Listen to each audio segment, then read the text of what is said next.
Ma'asyiral muslimin wal muslimat rahimani wa rahimakumullah.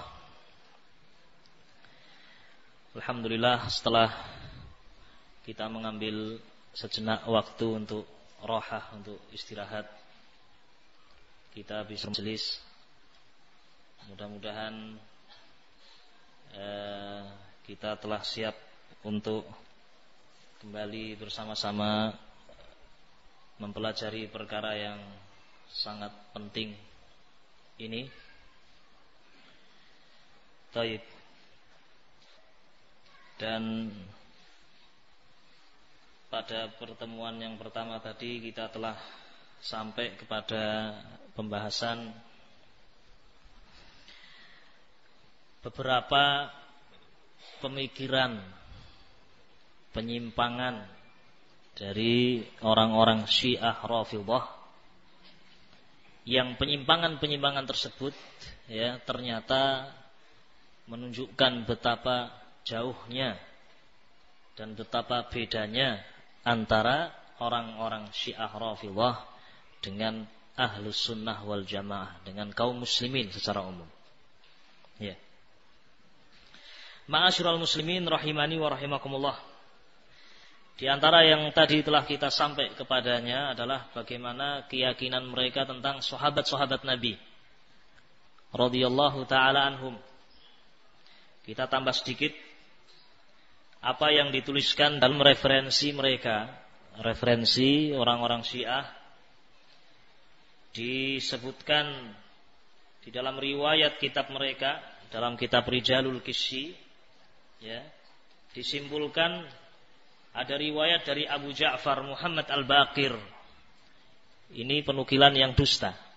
Ya, tidak pernah Muhammad Al-Baqir mengatakan ini.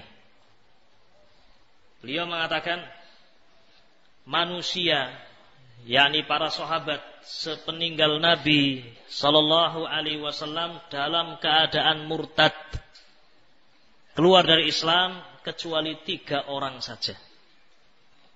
Jadi sahabat yang jumlahnya banyak itu disimpulkan oleh orang-orang Syiah, mereka adalah orang-orang yang murtad. Rawi mengatakan siapa mereka orang-orang yang tidak murtad itu? Ya, tentunya selain Ali bin Abi Thalib dan Ahlul Bait. Yang tidak murtad itu Al-Miqdad Ibnul Aswad, Abu Dzar Al-Ghifari, dan Salman Al-Farisi. Itu saja yang tidak murtad. Adapun yang lain murtad kata mereka. Ini keyakinan orang-orang Syiah yang tertulis di dalam kitab referensi utama mereka. Jadi tidak heran seandainya dengan seenaknya mereka mencela, mencerca, mencaci maki para sahabat Nabi radhiyallahu taala anhum. Adapun ketika kita sebutkan keutamaan Abu Bakar, Umar, Utsman dan seterusnya, mereka langsung bantah dengan ini. Itu dulu. Ketika kita katakan contohnya, ya orang-orang Syiah, bukankah Rasul sallallahu alaihi wa ala alihi wasallam telah bersabda, ya, menyebutkan beberapa orang yang jelas-jelas dijamin masuk apa? Surga. Abu Bakar, Umar, Utsman, Ali bin Abi Thalib, Talhah bin Ubaidillah, Zubair bin Awwam, ya, Abdurrahman bin Auf, Sa'ad bin Abi Waqqas, dan seterusnya. Sahabat-sahabat yang dijamin masuk surga. Ketika kita sebutkan dalil-dalil ini kepada mereka, apa kata mereka? Itu dulu. Kemudian setelah itu apa? Murtad. Na'udzubillah min dzalik.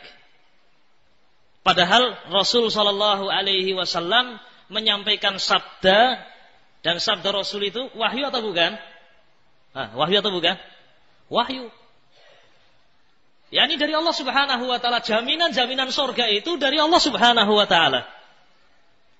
Artinya kalau mereka mengatakan bahwasanya Rasul sallallahu alaihi wasallam beritanya tidak benar, maka mereka telah mengatakan bahwasanya Allah Subhanahu wa taala telah salah dalam mengabarkan berita ini. Dan mereka memang punya keyakinan yang kufur. Nanti kita akan sampai kepada pembahasan.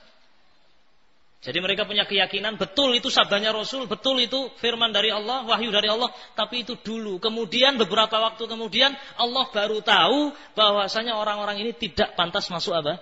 Surga. Coba. Akal-akalan mereka. Jadi untuk menguatkan akidah-akidah mereka, mereka membuat akidah baru. Demikian orang yang menyimpang, sudah punya penyimpangan, mereka mengulangan mereka. Tapi kita akan sampai kepada akidah mereka. Jadi bagaimanapun kita sebutkan dalil kepada mereka, ini sahabat yang dijamin masuk surga dan seterusnya, mereka akan mengatakan itu dulu. Setelah Rasul wafat mereka apa? Murtad. Yang belum murtad cuma 3 saja, yaitu Miqdad ibn al-Aswad, Abu Dzar al-Ghifari, dan siapa? Salman al-Farisi. Adapun yang lainnya kafir. Tentunya ditambah tadi Ali bin Abi Thalib, Fatimah, Hasan, Husain. Jelas itu tidak kafir menurut mereka. Jadi hanya hitungan jari saja sahabat-sahabat yang dianggap masih muslim oleh mereka. Adapun yang lainnya kafir.